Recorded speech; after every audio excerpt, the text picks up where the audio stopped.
Today we're going to feed the seagulls. And you can see they're all coming. This is the waste from the chicken that we prepare for our birds of prey. So we're going to go over here.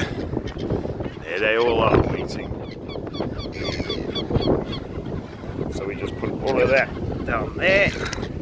And we take a step back.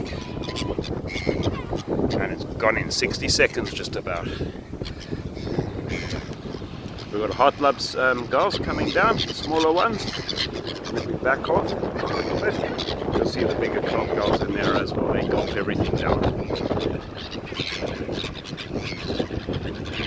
Hectic. There you go, look at those cob gulls, guzzling it down.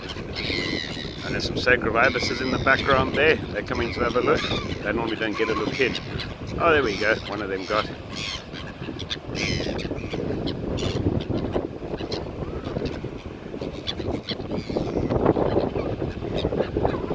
Interesting thing about hot labs gulls is that they're so localized down here in the southwestern Cape.